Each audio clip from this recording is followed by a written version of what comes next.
Hello, this is Greg Allison with Green Greg's, coming to you on the 29th of December 2020. There has been yet another attack, an attack on the Aspen gas system that heats homes to 3,500 customers in Aspen, Colorado, has been hit. And is this a copycat attack for the bombing in Nashville?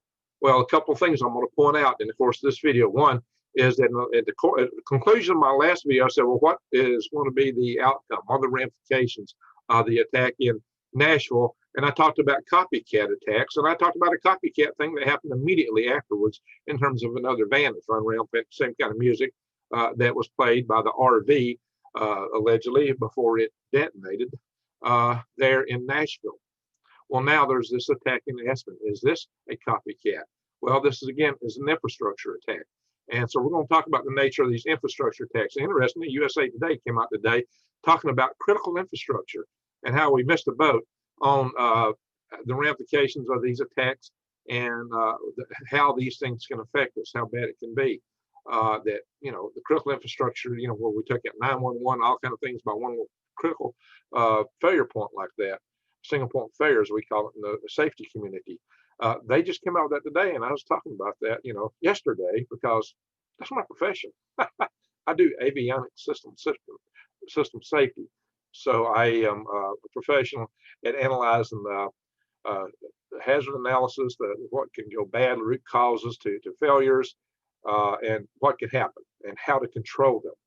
And as a society, we're not doing that. I've been trying to get this done for our power grid, all our other infrastructure. Oh, yeah, power grid placard here. So, yeah, you see, I've had 2 conferences on this that I have chaired myself. So, this is a great concern to me, and something that we can and ought to fix. But right now, we're highly vulnerable. And in the meantime, while we're vulnerable, that means that you got to be prepared. Don't be scared, be prepared. I always tell you to get yourself ready. By the way, the purpose of this video and so many others I do on this channel is make you aware of these things that can happen to us. Make you aware so you learn to prepare. So you don't be scared, you'll be prepared. And on that line, I also, not only do I show you how to eat in the weeds and trees, which are free, but I show you other things, so like good deals like this, $100 off. If you go to prepwithgreg.com, you can get 2 of these, which gives a full month's supply of food for one individual, whole month, for 2,000 calories a day, breakfast, lunch, and dinner. You'll be a winner. Also click on the logo for prepwithgreg.com, and you can get all kind of other prepping supplies available to you. It's a great deal. You really need to consider that when you're looking at everything going on in the world today, is prepping in every way you can. I also got big box stores. I do videos on that. I cover a lot of stuff in these regards, but that stuff helps you ensure that you've got the carbs and proteins and other things that you need to get you through these tough times. I tell you to grow your gardens, but you need to be able to cover yourself while the garden's sprouting and growing, and in case you have crop failures, until you get your feet on your get your legs on your body or your feet on your legs to get growing and get experience in it. You need backup. And these food storages are good for that. They're also good to bug out with, because there are nice little pouches in those buckets that you can just take out and put in your backpack and take with you, even for camping. Throw them in your boat, your car, your canoe. It makes it easy to bug out with, or keep at home for bug in. Those are nice rugged containers. Enough said about that. So let's get on to this discussion. So what happened is on Saturday night, the local utilities there discovered that there was a gas leak. There had been vandalism. Somebody hit their supplies and caused damage, didn't cause it to leak. Now they put they hand scribbled Earth First on one of the things, as if maybe some group named Earth First might have been responsible. It's not known if that is or is not the case. They're investigating the handwriting of the individual who left that. It was handwritten. I'll show you that in a minute. But what is 3,500 households are without, they say meters is the way they expressed, or without this gas. And Aspen right now, you know, it's in the mountains. It's a ski community. It's cold up there right now. They need this gas for their heat. That's how they heat these homes. And they're 3,500 meters that are not having the gas. And so what that means is there's 2.6 individuals per household in America. So that means maybe over 9,000, possibly 10,000 people that are without their normal means of home heating. Fortunately, the electrical grid is still up. So people are able to use electrical power space heaters for backup. They've been available. I understand everything in the stores has been cleaned out. There were some available in the police department. Check with local Aspen police to see if they can help you with that if you need them. So the 3,500 people is, 3,500 households is a fair bit. Some of the businesses in downtown Aspen actually closed as a result of this. They're they're not able to provide the heat for their customers, their employees, and to run their operation. So they're having to take extra steps to safeguard their plumbing, their pipes, to make sure they don't bust. There's just a lot of things involved in that. So I'm going to show you a few pictures from this, and then I'm going to show you, talk to you in general about that, and then I'm going to talk about infrastructure in general, and what this really means going forward. Because this is not trivial. Fortunately, like I said, they have electricity there. So let's do a share screen. We'll pop into some of these articles. Bang. Let's see here. You can see here, this is the article with Earth First, written on one of the pipelines, I suppose there. Looks like it's coming out of a manifold here. You can see it's kind of swaged right there. They got a weld here, manifolded in. It's like some clover there. What is that? I don't know. So it says, the word attack has been thrown around a lot, he says. So yeah, here's a number. If you want to call the Aspen police, call this number, 970-924-0614. If you need a space heater, don't abuse that number. That number is there just to help facilitate that. Don't be calling it otherwise. It is the police department, and they probably need a lot of help. Again, it says that this, so what I hear is that they've got people going around right now, like 160 technicians running around the community trying to get the gas reestablished. What happens though is that you get air in the system, things like that. You can't just flow gas. It's got gaps of air and gas and stuff like in the system. They got to get the system totally cleaned out, get uniform gas through and throughout, and then the technicians actually come to your home to relight your pilot lights, your heaters, your gas stoves, whatever else you got. A lot of people have gas water heaters. There's gas stoves, home heat, other things like that. So that's what's important for this. Again, there's some of your numbers showing some of the meters here. All right, I'm not reading this. Yes, it's 3,500 customers here. So let's see if I can go up here. Yeah, this is the area covered by the outage. That might mean something to you, people in Aspen. I don't want to blow this out because these maps in this article just isn't all that reliable. I'm going to stop the share from this. Bam. There we go. So Aspen hit. What's next? Is this a copycat? There's already been a copycat from Nashville. Is this a second copycat? What's coming? Do we expect things around New Year's? What about the 6th of January? So we know there's certain tensions and events going on in the political sphere on the 6th of January, the 20th of January. There's a lot of critical dates coming up. A lot of things can go down. A lot of tension going around. A lot of groups that have different agenda. Earth First might have just suggested, oh, they didn't like gas. They might have considered it bad, carbon, greenhouse. Well, problem is there's people that's relying on that right now to stay warm, keep from freezing, keep their homes from freezing, their pipes from freezing. So these are critical infrastructure things. And what is being discovered, what is being found, is that our critical infrastructure is wide open. It's uncovered. It is very, very vulnerable in many ways to being hit, many, many ways. If you want to do an analysis, for hazard analysis, it's easy to come up with, loss of whatever services are being delivered and what that can cause, the real hazards, what that causes. But the root causes, these loss of services are far too many. Consequences of going down are pretty bad, especially for power, especially if it's like nationwide.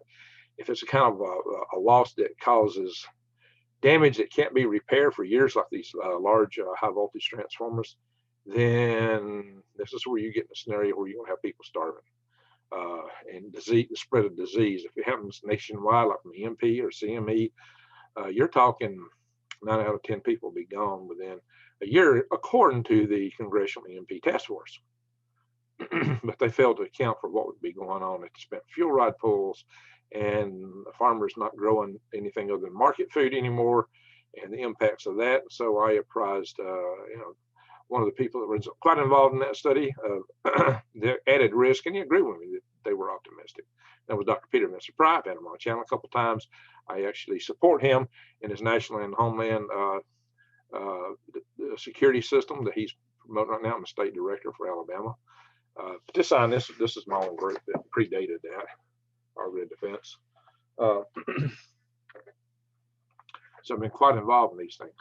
So what's this mean for you? It means that you need to consider for yourself how you live with or without this stuff, how you communicate with your family. I need to do a communications video just for backup communications, things that you need to consider: CB, ham radio, telegraph, smoke signals, times to meet places and things like that in kind of emergency. You need to sit and do contingency planning with your family now. I'll probably do a special video just on this. I'll do a video on food storage prep and maybe a few on that. But you need to really think through the ramifications. What happens if you don't have water? What happens if you don't have gas?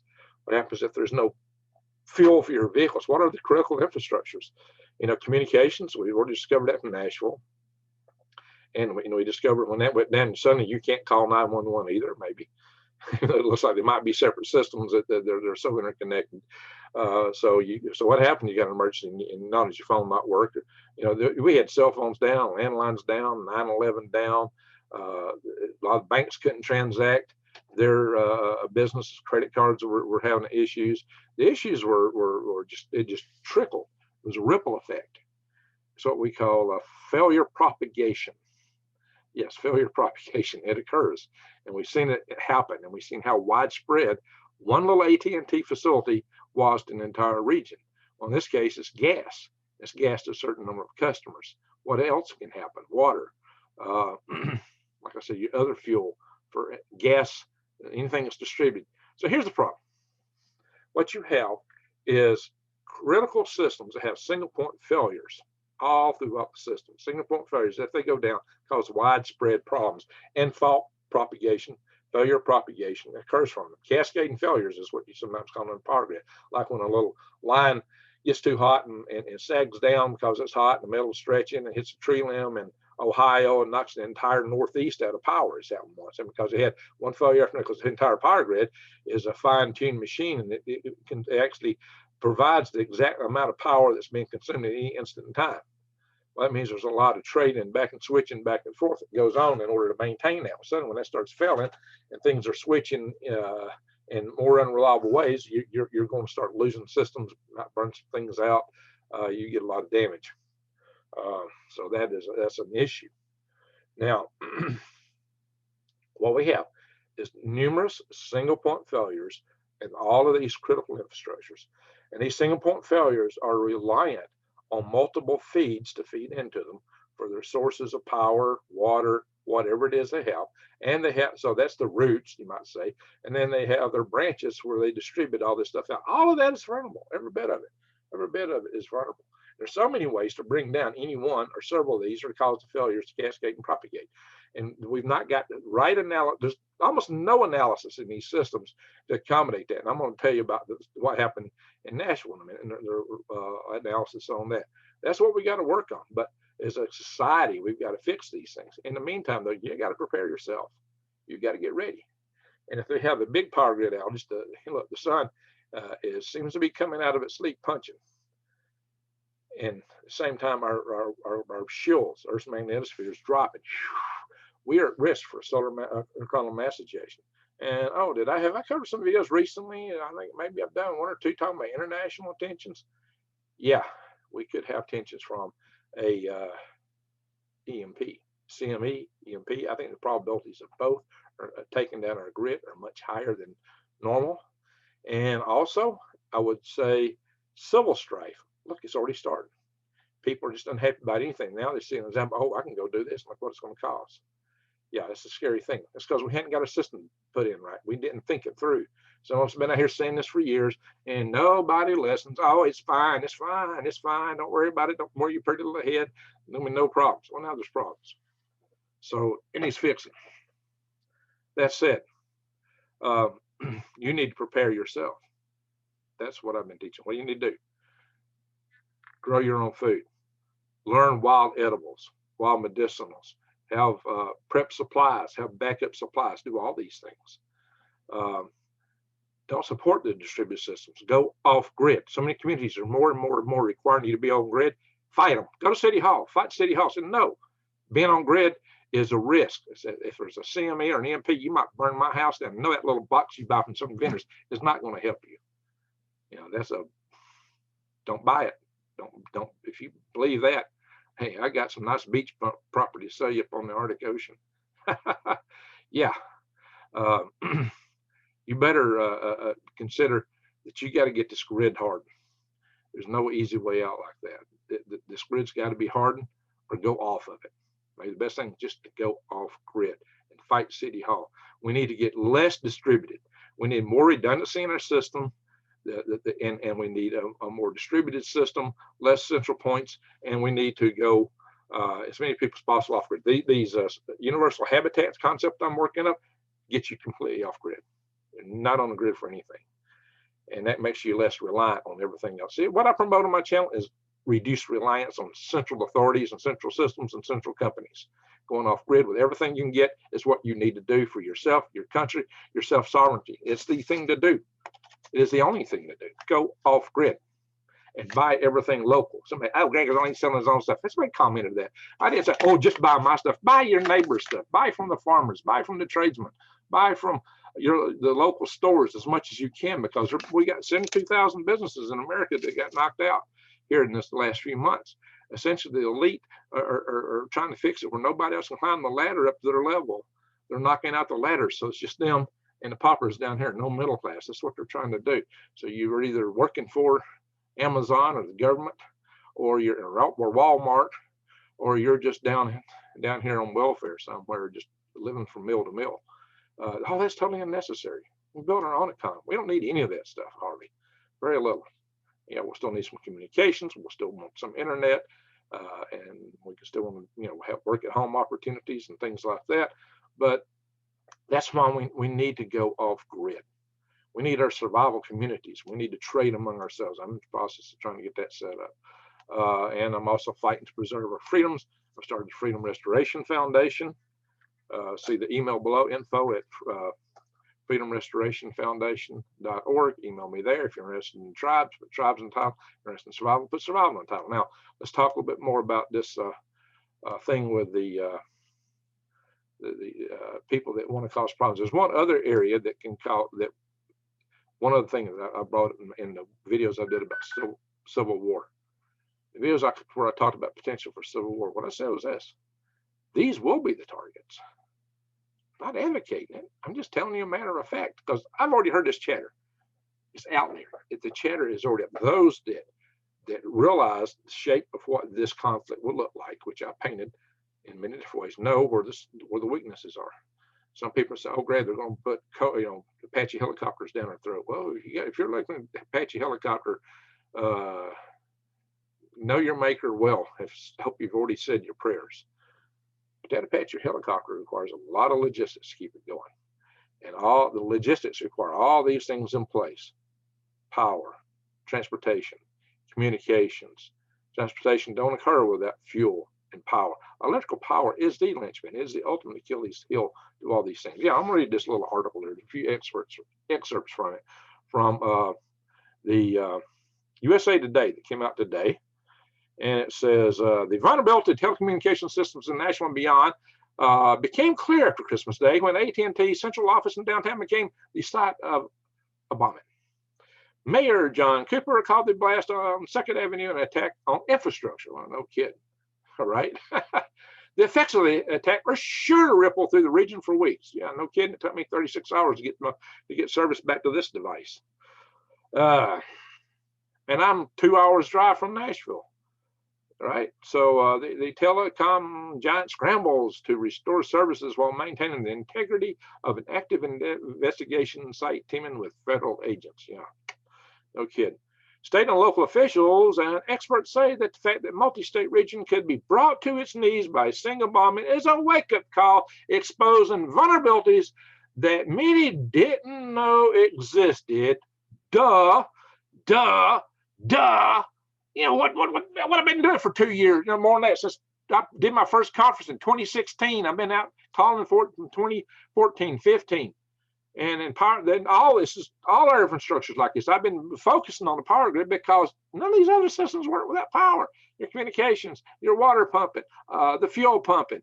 You know, so when you take out the gas, you're taking out one piece. You take out the communications, you're not taking out the keystone, the real Achilles heel of the system. Thankfully, they haven't hit that yet, but they know they can. Okay, so duh. So a wake-up call, exposing vulnerabilities many didn't know existed, and protecting it would lead to intense conversations about the future. Wow. Okay, well, I'm glad you finally woke up. Somebody had to kick you in the shins and spit in your face to make you see what some of us have been trying to scream in your ear. You won't hear us. I had all the experts out here telling you, power companies and all you utility companies. I'm not talking to my listeners, but telling these guys they had these vulnerabilities, and they've been going, we don't got to do nothing. And they put out extensive studies trying to justify. Now, we got engineers and scientists over saying, you got a problem. And they come up with some business major over here with a counter. Oh, no, we don't have a problem. We've done all this thorough analysis. Sometimes they're talking physics. They don't even know the physics they're talking about, because it's got business majors and the like over here doing these reports. The engineers and scientists over here saying, you're full of it. You're full of it. That ain't going to work. But they got the lobby money on this side. So they go out to the Congress and the agencies are in bed with the companies that are supposed to regulate, to the point we even have an agency called the National Electric Reliability Corporation, which is an organization of the companies that are supposed to be regulated by the National Electric, by the Federal Electric, you got NERC and FERC, you got National Electric Reliability Corporation, and you got the Federal Energy Regulatory Commission, excuse me, that's supposed to be regulated, but they got to set up where NERC, the industry organization, proposes the regulations to the federal agency, and they have to rubber stamp these. See what corruption does to the system? See how incestuous and corrupted our entire system is? The whole thing needs to be swept out. It don't work. It don't work. And it's a lot of bureaucracy, and a lot of people make a lot of money just to keep things from happening, keep things away, to protect the status quo. That's got to go. And we can see from the vulnerabilities here, and you got other ones, EFRI out there who will run around trying to justify for the industry and come up with all these reports. Oh, it's all good. It's all good. No, it's not. Now you see, right? What I've been talking about. So it goes on. It says the bombing and the damage of the AT&T office was a single point failure, said by Douglas Smith. Wow. Okay. You didn't ask a rocket scientist, did you? Oh, okay. He's a Cornelius Vanderbilt Professor of Computer Sciences at Vanderbilt University. Okay, that's good to know. So, you know, I've had professors at my conferences, and I've had a lot of PhD people and engineers, and I've had the FBI, and I've had other people, you know, that know these things. So now they're beginning to look at this. So here's what's interesting. Let me scroll down. I'm going to read you the whole article. Scroll down here. Flames broke out in the building, and 3 foot of water pooled in the basement. Temporary power kept services intact for hours following the explosion. Like I said, my phone worked till noon, although the explosion occurred at 6:30 in the morning. My phone worked till noon. And I go, why? Maybe it was hacked. How come it kept working? And I thought, well, there should, according to people I talked to, they should have had 72 hours of backup fuel to keep the batteries and everything running. Well, what happened is they didn't do a failure analysis properly and look at failure propagation things. What happened? So they got these computers upstairs with water in the systems, and of course the building's got water in it. And so when these water lines are broke, they flooded the basement. Well, the batteries are in the basement, they get flooded. 3 foot of water. Electrical systems don't like batteries, don't like to work underwater. So there's a little thing called shorts, you know. duh, duh, duh. Water overhead, batteries below. Not a good design. But see, I see this kind of designs all over the place, or lack of designs, these implementations. I don't even call it a design. It's just to go throw it in. All we got to do is this. This is fine. It's good. No, it's not. Well, guess what? You're going to see a lot more disruptions like this, unfortunately. So whether it be for good, bad, or evil, well, it's hard to see any good coming out of any kind of disruptions like that. So I'm not going to go on and read all this article here. I'm just giving you a heads up. USA Today, they finally go, oh my God, we didn't realize this. Well, you didn't realize it because you got junk in your ears, because your ears are stopped up, because some of us have been yelling at you, telling you, hey, you got problems, you got problems, you got to pay attention to this. Oh, we didn't hear nothing. It never occurred to us. Yeah, we know why it didn't occur to you. Look, I held 2 conferences. There's books out here, several books written on the topic by Peter Vincent Pry, Command Sergeant Major Mike Mabey. We got our Secure the Grid group that has we meet every Friday. We have a teleconference on the phone. I'm part of that. There's other groups out here that they've been trying to bring us up. And so, duh. That's the way this country is. We're only reaction. You got to kick us in the heel for us to see. So hopefully this will wake us up enough that we can start acting before some idiot comes along and takes down our whole power grid. Now, like again, I say, you get a civil war in this country, the cities are going to suffer. There's no way. People think that the big systems and the deep state is going to win. No. If you're deep state and you're fantasizing about that, hang it up, surrender. Don't even start it. You got some fantasy. Oh yeah, we're going to start this mess. We're going to squash these people in flower zone. No, don't go there. Don't go there. And don't anybody try to start this mess. The ugliest thing that you could ever have in a country is a civil war. That's the ugliest thing. Let's try every way we can to avoid it.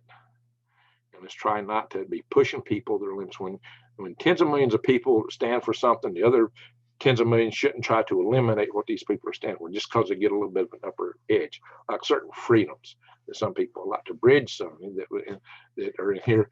You shall not abridge certain freedoms, like a certain amendment number. Yeah, you start going down that road, and you're going to find a lot of consternation in this country. That's where I predict. That's the way I see it.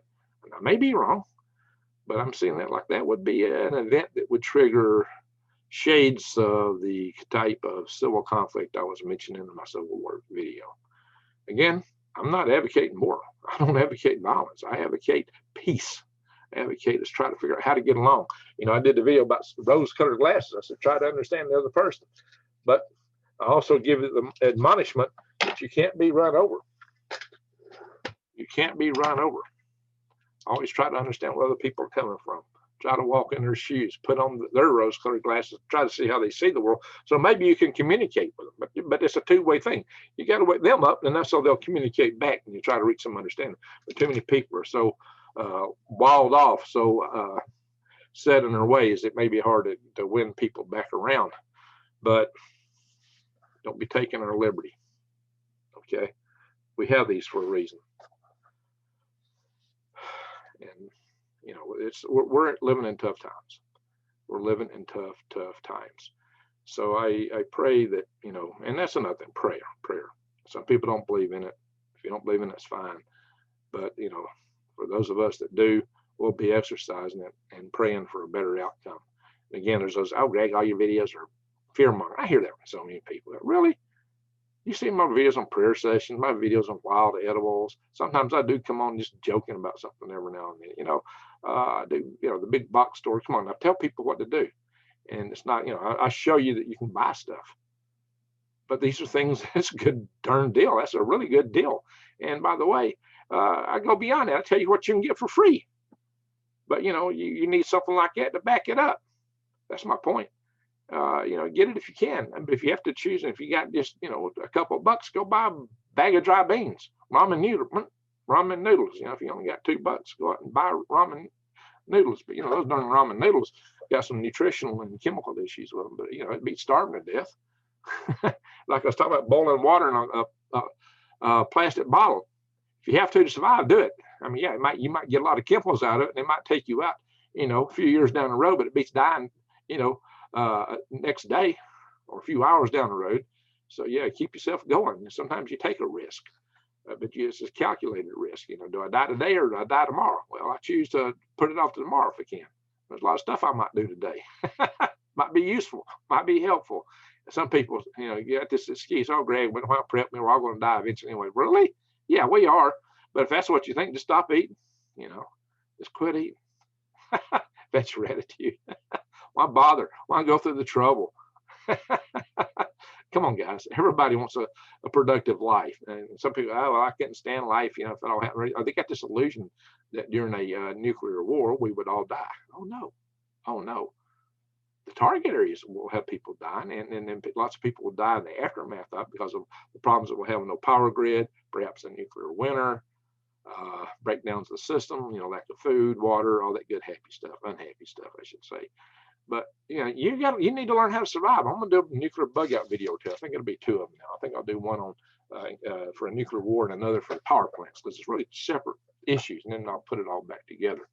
Maybe I'll do another grandmaster bug out video or something after that. And then I'm going to do bug out bikes, bug out bus, bug out van, bug out bags, all that down the road, because I've got the bus, I got the van, I'm going to fix them up.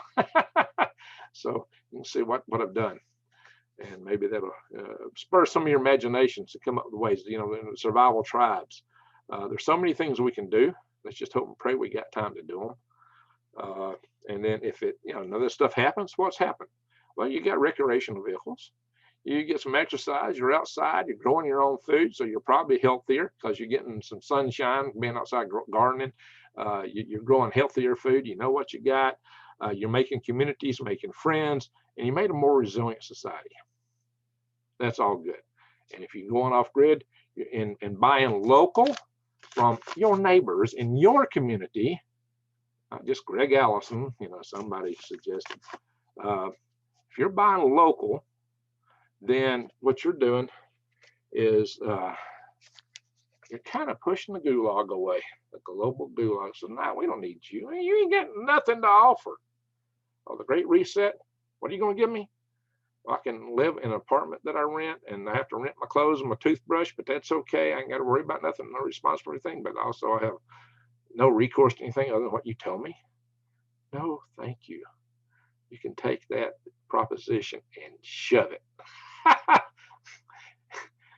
Take that and shove it. I don't want none of it.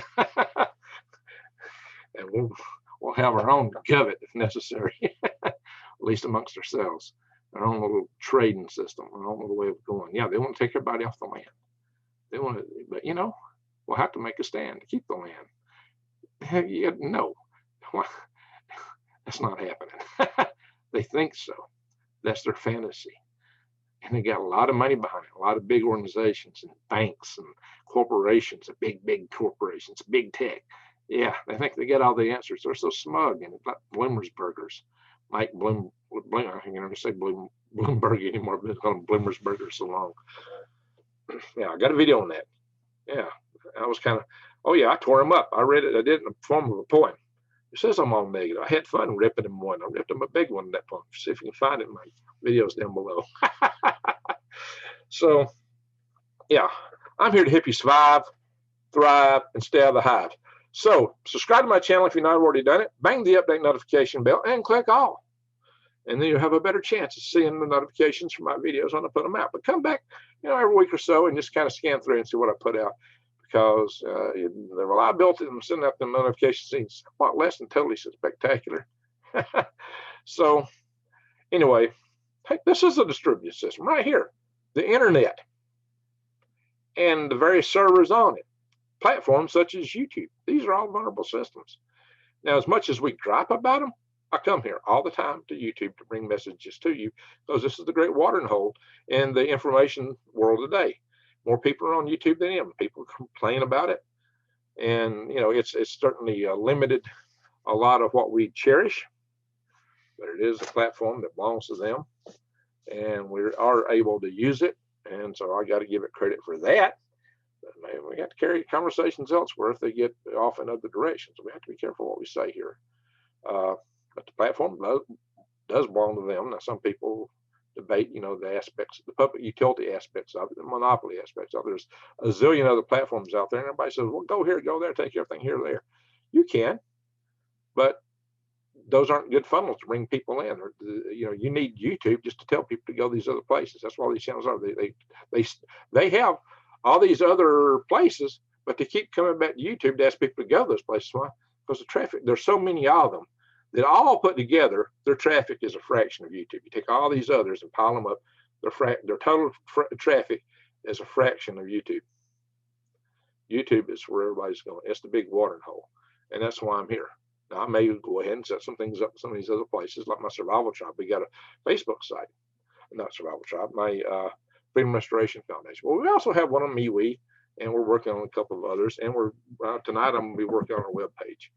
So we're working these things. We're trying to get them going. It takes time. I've got 2 YouTube channels, a full-time day job, worm farm, market garden, another farm. I'm a busy puppy.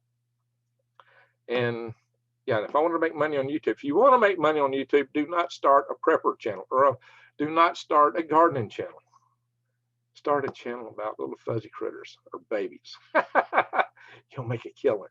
Not doing this, because you get a lot of grief for doing this from the platform, from the algorithms, from the people that watch. If you just put little cute babies gurgling on there, or little cute critters running around, furry critters, you get no complaints.